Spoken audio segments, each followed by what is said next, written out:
6분 계시는군요. 행복한 안식일입니다. 네. 제가 올라니까 행복 지수가 좀 떨어지는 모양입니다. 그런 건 아니겠죠. 제가 이렇게 설교를 한 2달 전쯤에 준비를 부탁을 받았습니다.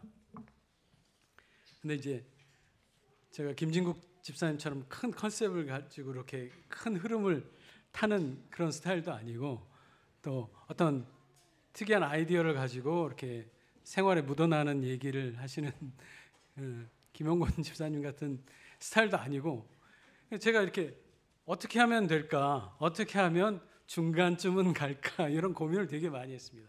내가 잘하는 게 뭐냐, 그래도 중간보다 살짝 나은 노래는 좀 하니까, 그래서 제가 오늘은 땜빵용으로 중간중간에 말이 막히면 찬양을 하겠습니다.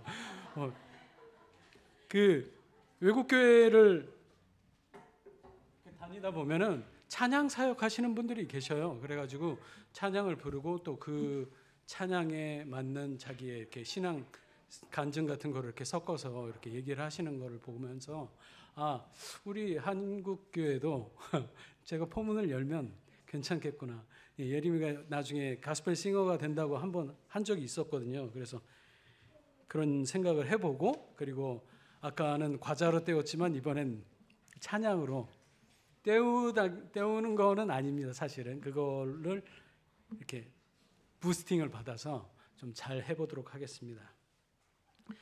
제가 준비하면서 얻은 예배전 기도라는 글이 있어서 이 기도로 다시 한번 기도를 하겠습니다. 내 삶에 보여지는 모든 죄악들을 씻어버리기를 원합니다. 주님을 만나고 주님과 함께하는 동행의 기쁨을 다시 한번 느끼기를 원합니다. 어둠 속에 지쳐 쓰러져 있던 내 영혼을 세우시고 오직 정결한 마음과 정직한 영으로 주님 앞에 세움받기를 원합니다. 내 입술에서 주님을 향한 기쁨과 감사의 찬양의 고백이 넘치게 하시고 내 삶 속에서 주님이 함께 하심을 느끼며 은혜 가운데 살아가게 하여 주시옵소서. 믿음의 기쁨과 감사를 회복하기를 원합니다. 하루하루 살아가는 동안에 일상의 삶 가운데 지쳐 주님을 잊고 범죄하는 삶이 되지 않게 내 영을 소생시키시고 믿음의 눈을 회복시켜 주시옵소서. 주님과 함께하는 정직과 정결의 삶으로 인도하여 주시옵소서. 예수님의 이름으로 기도드립니다. 제가 준비한 것보다 인터넷에 이렇게 너무 감동적이고 아름다운 기도문이 많더라고요. 제가 오늘 준비한 거는 역시 이제 찬양에 관련된 얘기지만, 요새 이제 살아가면서 느낀 점들을 이렇게 좀 나누고자 합니다. 요새는 이제 스마트 시대잖아요. 스마트 시대고 또 별다줄의 시대입니다. 별걸 다 줄이는 시대, 별다줄의 시대입니다. 그래서 사람들이 또 이건 무슨 뜻인지 아세요? 하만 하안, 할 말은 많지만 하지 않겠다, 이런 감정 표현들을 전부 줄여서 얘기를 해요. 한국 사람들은 바빠요.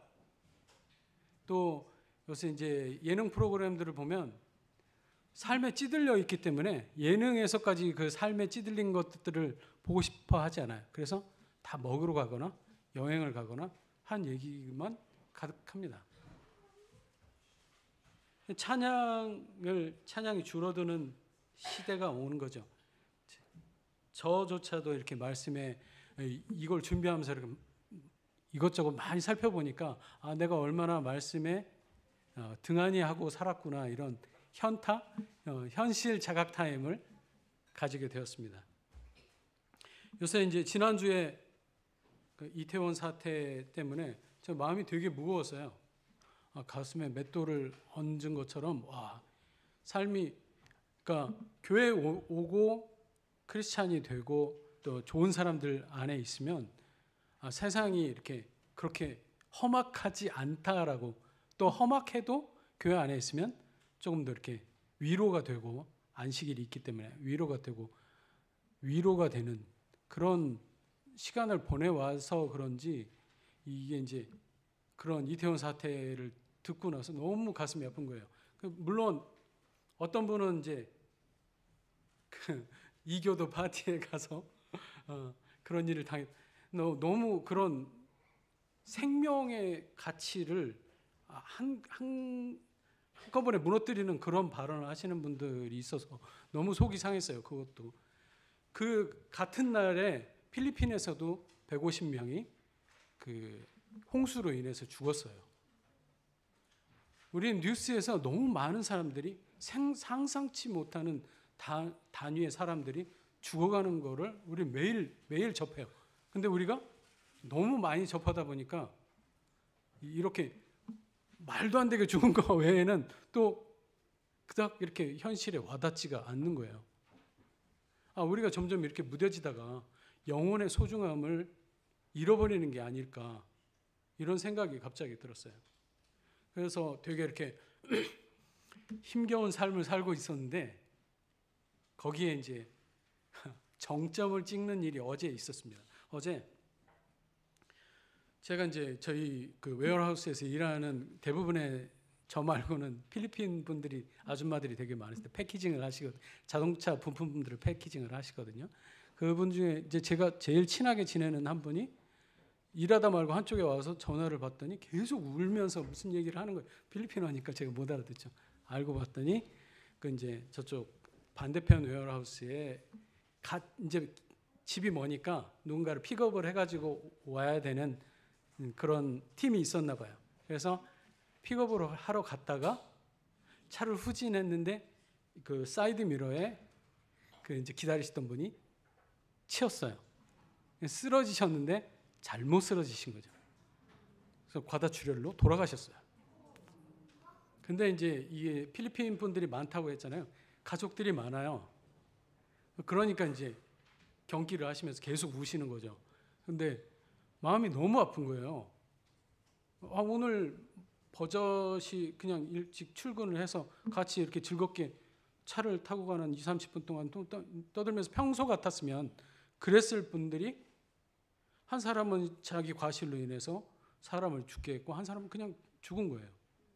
그래서 경찰에 가고 또 그 채널 10에선 또 저희 회사에 와가지고 사람들 혹시 인터뷰할까 어땠냐 뭐 이런 얘기를 하려고 온다는 거예요. 그러니까 이제 사장이 또 황당해가지고 또 사람들을 단속하고 웬만하면 지금 둘 다 우리 가족이잖아요. 저희 회사 가족들이니까 누구한테 좋은 뭐 무슨 말을 해도 잘못될 수도 있는 상황이니까 뉴스에서는 그러니까 이게 너무 마음이 아픈 거예요.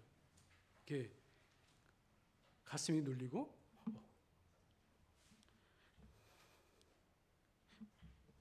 어깨가 무거웠던 거죠.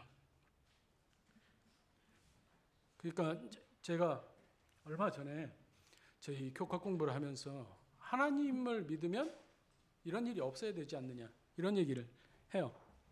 어떤 집사님이 하나님은 난 지금 상태가 너무 좋으니까 안 건드리고 그 이대로 쭉 가게 했으면 좋겠다.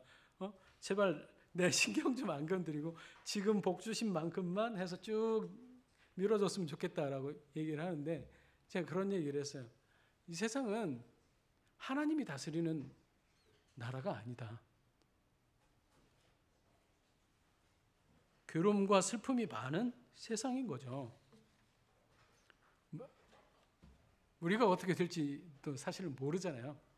제가 이제 살아오면서 정말 황당한 죽음들을 많이 겪지만 또 이렇게 사실은 그 어제 돌아가신 분은 제가 접점이 없어요. 일하는 사이트가 완전히 다르기 때문에. 그렇지만 내가 아끼는 동료의 가족이고 이렇게 한 달만 거쳐도 마음이 아픈 거예요.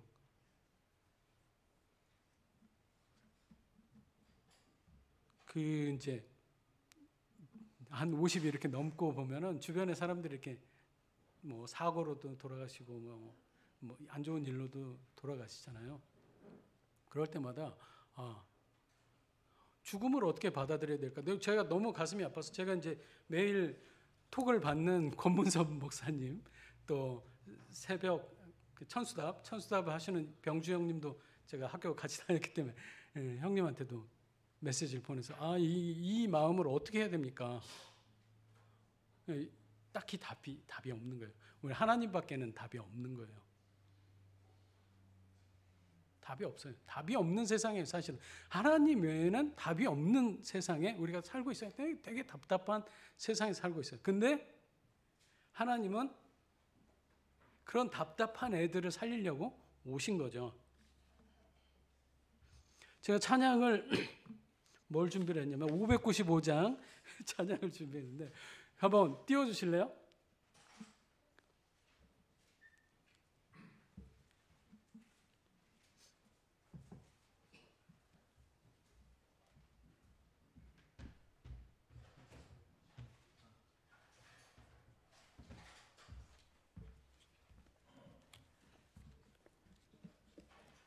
자, 분위기가 침체되어 있기 때문에 제가 찬양을 하겠습니다. 물론 제가 침체시킨 거지만 괴로움과 슬픔 많은 세상을 떠나서 주 영광 가득한 곳 내보냐 가겠네.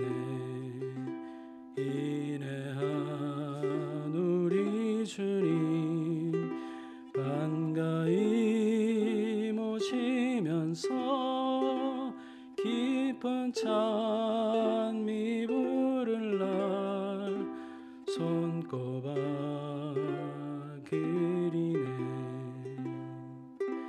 주님을 뵙겠네. 그리던 내 주님을 반가이 뵙겠네. 아멘.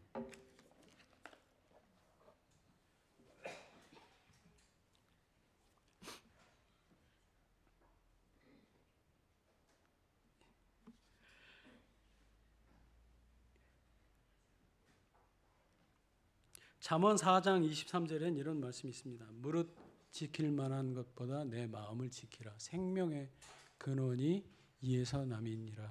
이런 말씀이 있습니다. 마음 지키기가 힘든 세상에서 마음 지키기 쉽도록 만든 게 찬양인 것 같아요. 그래서 제가 오늘 찬양 얘기를 하려고 합니다. 그 기아차 광고에 처음에 어떤 랩에 그런 얘기가 있어요. Don't push me, cause I'm close to the edge. 이제 난 절벽 가까이 있으니까 나 좀 밀지 마라. 이런 가사가 있더라고요. 그래서 너무 영어인데도 귀에 쏙쏙 들어와가지고 랩인데 쏙쏙 들어와서 제가 기억을 하고 있어요. 우리 이렇게 엣지에 몰려 있는 삶이에요. 말세. 물론 무드셀라 때도 그렇겠죠. 야, 세상 말세다. 그랬겠죠. 무드셀라 때도 그렇고 소돔과 고모라 성에도 야, 쟤네들 노는 거 봐라. 말세다 말세. 근데 이 전체 지구의 역사를 우리는 알고 있기 때문에 조금 더 홀가분하게 세상을 살 수 있어요.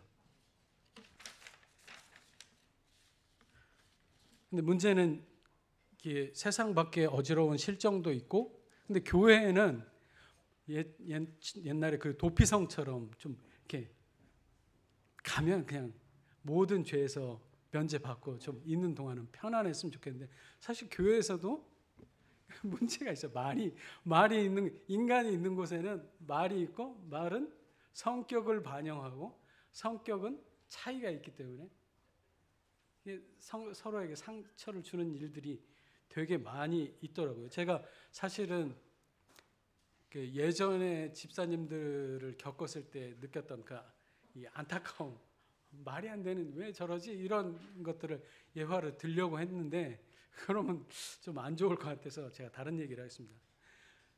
제가 원예학을 전공을 했습니다. 여러분들이 모르시는 분들이 많겠지만 원예학은 채소원예, 과수원예, 화훼원예, 그다음에 조경원예 이렇게 4가지를 공부합니다. 제가 공부를 하면서 열심히 하지는 않았어요. 근데 이제 거기 교수님 중에 한 분이 설교를 하실 때 그분은 이제 그쪽 그 원예 쪽에 전공이시니까 많이 아시잖아요. 팔레스타인 쪽에 가면은 가라지 종류가 5, 60가지가 된답니다. 그래서 내가 마음에 안 드는 사람이 있으면 그 가라지 씨를 모아다가 그 집에다 밤에 가서 뿌리는 거죠.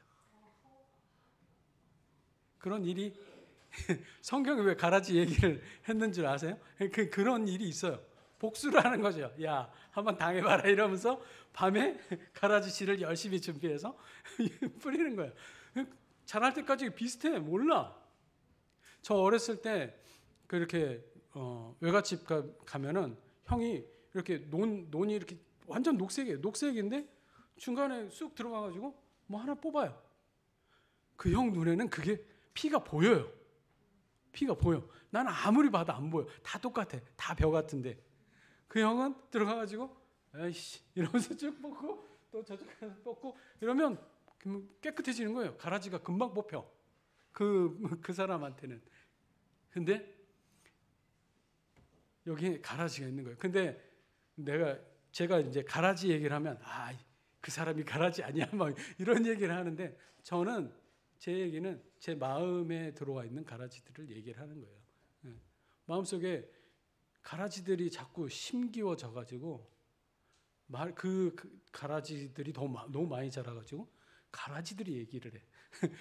열매들이 얘기를 하는 게 아니고 성령의 열매를 나는 가득 채워서 이걸 주렁주렁 매달리게 하고 싶은데 가라지들이 많아. 그래가지고 입에서는 가라지들이 하는 말들이 나오는 거죠. 그래서 뭐 미치겠네, 죽겠네, 돌겠네, 힘들 그런 얘기밖에 안 해. 남 디스커리지 시키는 말들만 하는 거예요. 그러면 여러분 그런 말을 내가 하고 있으면 생각을 하세요. 이 가라지는 뽑아야 되겠구나. 이런 생각을 해보시면 좋을 것 같아요. 제가 처음에 대학에서 전도에 성공한 케이스가 그런 얘기예요. 후배가 와서 앉았는데 더워서 미치겠네. 돌겠네, 죽겠네 이런 얘기를. 아니 그런 얘기를 자꾸 입에서 하면은 그게 사실이 될 수도 있다. 죽을 수도 있다. 그리고 그런 것보다 좋은 얘기들이 너무 많은데 왜 그런 얘기를 하느냐 이런 식으로 선배가 얘기하니까 되게 무서웠나 봐요. 그래가지고 조심조심 하다가 그 친구가 이제 침례를 받고 그런 것까지 봤습니다. 열매 쭉정이라고 하죠. 한국말로는 쭉정이. 뭔가 있는 줄 알고 이렇게 쫙 해보면 없어. 분명히 멀쩡했는데 대는 멀쩡했는데 열매라고 이렇게 모양새를 갖춰서 뭐가 있나 하고 이렇게 딱 비벼보면 빈 껍데기예요. 그런 걸 쭉정이라고 하고 가라지라고 하죠. 실속을 채우는 방법을 우리는 연구를 해야 됩니다. 근데 제일 쉬운 방법이 역시 찬양이에요. 제가 찬양을 그러니까 저는 고등학교 2학년 후반에 들어왔어요, 교회에. 그런데 교회에 들어오니까 그때 이제 연말 한국교회 그런 거 하잖아요. 연말 행사 준비하고 뭐 매일 모이고 노래 연습하고 이런 게 너무 그러니까 사람들이 다 좋아 보이는 거예요. 맨날 웃고 찬양하고 찬양 끝나면 간식 먹고. 저는 그때 되게 이렇게 무게 잡느라고 별말을 안 했거든요. 그러니까 사람들이 너는 무게를 잡으니까 베이스를 해라 해서 그때는 베이스를 했어요. 그래서 그렇게 해서 교회에 와서 교회 안에는 찬양이 넘치고 사람들을 대하는 태도가 너무 좋구나 이렇게 해서 제가 교회에 들어오게 된 케이스예요. 우리가 그래서 제가 찬양을 교회 안에서 늦게 시작을 했기 때문에 대학에 가서도 찬양을 할 수 있는 곳이면 가서 배워야 되겠다 이러면서 계속 가고 또 시골에서 올라온 이 정읍 내장산으로 유명한 정읍에서 올라온 청년 3명이서 또 파티 연습을 해가지고 또 우리끼리 또 연습을 많이 하니까 어느 정도 되는 거예요. 되니까 또 쟤네들 맨날 노래 연습하는데 특창을 시켜보자 해가지고 특창을 하고 또 내가 노래하는 데는 또 쫓아다니니까 쟤는 노래를 좀 하는 애인가 보다. 일단은 겉으로 보기에 쟤는 노래를 좀 하는가 보다 이래가지고 부르고 그러니까 이제 제가 점점 얼굴이 원예학과에는 걔 이런 게 돼가지고 노래를 많이 하러 다녔어요. 그리고 그렇기 때문에 내가 이게 바닥이 드러나면 안 된다 이러면서 플루트 시작을 하고 모르는 노래도 플룻으로 연습을 해가지고 노래를 더 부르고 그렇게 해가지고 나중에는 옛날에 예언의 소리 방송 합창단이라는 게 있었어요. 예, 그 현경이네 엄마가 저보다 선배인데 그 방송 합창단에서 노래 좀 하냐? 와서 오디션을 봐라 해가지고 가서 오디션을 죽을 썼는데 오디션은 형식적인 거였어요. 그래서 오디션에 합격을 해서 찬양을 하는. 그리고 또 군대 가서도 이게 너무 제 성격이 그렇게 변한 거예요. 교회 생활을 오래 하다 보니까 답답하면 노래를 부르는 거예요. 노래를 부르면 사람들은 즐거운 거라고 생각을 하잖아요. 근데 저희 교인들은 즐거워도 힘들어도 하나님한테 뭐라고 따지고 싶어도 찬양을 하는 방법이 딱 너무 좋은 거예요. 찬양을 하면 돼요. 너무 힘들어. 가슴에 맷돌이 올려진 것 같이 답답해. 하나님은 어떻게 합니까? 무슨 찬양을 해요? 괴로움과 슬픔 많은. 괴로움과 슬픔 많은까지만 가면 너무 답답하지만 세상을 버리고 지영광 가득한 곳, 저 내 본향 가겠네. 이렇게 가면 우리는 해피엔딩이에요. 그죠? 베드로전서 2장 9절에 보면 우리를 부르신 이유가 하나님의 기이하신 빛을 선전하게 하려고 하셨어요. 선전에 제일 많이 쓰는 게 음악이고 노래죠. 우리는 노래를 찬양을 하면 그게 기도가 되고 그게 말씀 암송이 되고 그렇습니다. 여러분들 겪어봐서 아시잖아요. 내 부모를 공경하라. 그리하면 너희 하나님 나 여호와가 내게 준 땅에서 생명 길리라. 출애굽기 몇 장? 20장 12절 말씀. 제가 잘못 알고 15절인가? 혹시 틀릴까 봐 검색을 했는데 12절이더라고요. 잘못 기억하고 있었어요. 그 근처라고는 생각을 하고 있었는데 어쨌든 찬양을 하십시오. 찬양은 히브리서 13장에 보면은 그런 얘기가 있습니다. 히브리서 13장 혹시 찾으실 분들은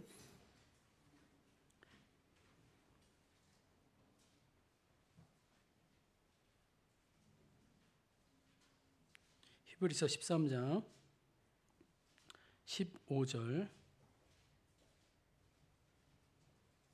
15절에 보면 이런 말씀이 있습니다. 이러므로 우리가 예수로 말미암아 항상 찬미의 제사를 하나님께 드리자.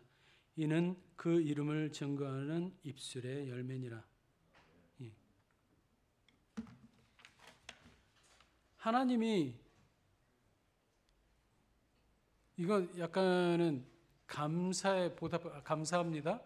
또 잘하셨습니다. 칭찬의 의미가 있는 것 같아요.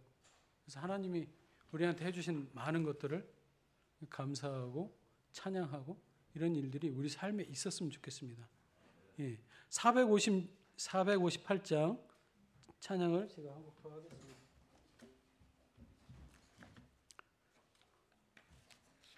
458장 띄워주시면 좋겠습니다. 아시는 분들은 따라서 하시면 좋겠고요.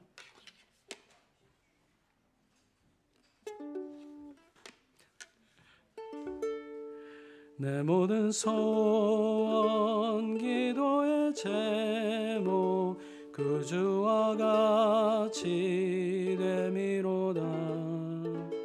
예수의 영상 힘입기 위해 세상에 뭐 아끼잖네. 예수님 같이 되기 원하네. 날 구속하신 주와 같이 내 마음 속에 충만히 오사 주님의 영상 인치소서. 641장이요. 찬양 하나만 더 하겠습니다. 641장. 그렇게 해서 마음속을 정화를 하시면 이런 찬양이 나오지 않을까요? 641장입니다.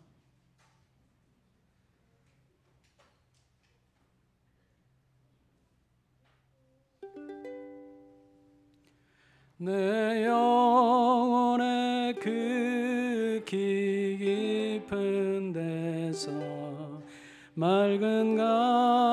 소나기 울려나네. 하늘 곡조가 언제나 흘러나와 내 영혼을 고이 사네. 평화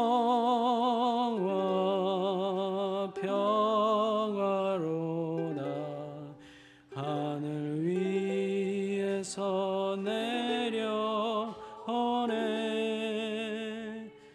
그 사랑의 물결이 영원토록 내 영혼을 덮으소서. 아멘. 그래서 여러분들이 찬양과 말씀으로 가득 차셔서 늘 입에 찬양이 멈추지 않는 그런 삶을 사셨으면 좋겠습니다. 그리고 제가 오늘 이게 말이 버벅거리고 중간에 막 다 뒤섞일 것 같아서 이 목사님이 가르치는 소년반에 가가지고 교과하고 상관없는 얘기를 계속 말을 연습을 했어요. 다행히 연습을 한 덕분에 지금 11시 50분까지 잘 왔습니다. 우리 학생들한테 들려준 얘기 중에서 그런 얘기가 있었어요. 이 하루가 우리가 받은 전부잖아요. 그리고 우리가 잘 때 내일 아침에 일어날 거를 누구도 장담을 못해요. 괴로움과 슬픔과 질병이 많은 세상, 사건 사고가 많은 거예요. 제가 다윈에 갔을 때 요나 얘기를 하던 그 어린 설교자가 그러는데 요나 얘기는 세컨 찬스에 관한 얘기다 이런 얘기를 했어요. 우리가 아침에 일어나는 건 다시 기회를 하나님께서 주신 거예요. 그 선물을 그냥 누구한테 선물을 받았는데 그래 이런 사람이 있고 어유 감사합니다 뭐 이런 걸다 이러면서 감사히 받는 사람들이 있어요. 우리는 선물이 정말 값지려면 그걸 감사하게 받아야 돼요. 아이들한테도 얘기했지만 엄마 나 밥 해가지고 밥이 나오면 감사가 없어. 그냥 밥은 당연히 나오는 거니까 밥 주고 아빠 나 돈 주면 그냥 쓰는 걸 기도해가지고 응답이 받으면 그럼 뭐 이게 일이 이렇게 되려고 그랬나? 그런 일이 없었으면 좋겠습니다. 하나님하고 교류를 자꾸 하고 찬양을 하고 하루의 마무리를 확실하게 하나님하고 하는 여러분과 제가 됐으면 좋겠습니다. 그래서 하루 마무리로 제일 좋은 찬양이 99장입니다. 외우기도 쉽죠? 99장.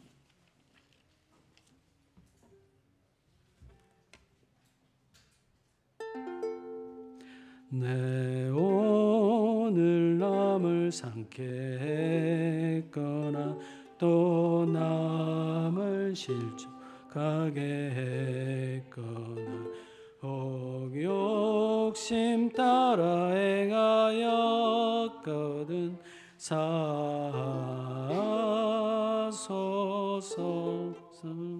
코드가 안 맞네요. 어쨌든 이 찬미도 제가 어렸을 때 너무 좋아했던 찬미입니다. 이 찬미로 기도하기 힘드시면 그냥 찬양을 하십시오. 그러면 하나님의 여러분의 노고를 치하하시고 안위하실 거라고 믿습니다. 여러분들의 생애에 괴로움과 슬픔과 어려움이 많을 때조차라도 찬양하는 일이 멈추지 않는 그런 삶을 사시고 기쁨과 감사의 생애, 그리고 아무리 작은 것도 소중히 여기고 그걸 감사하게 받으면 더 소중해진다는 것을 돌아오는 한 주 동안 더 깨닫고 감사하는 삶이 되셨으면 좋겠습니다. 감사합니다.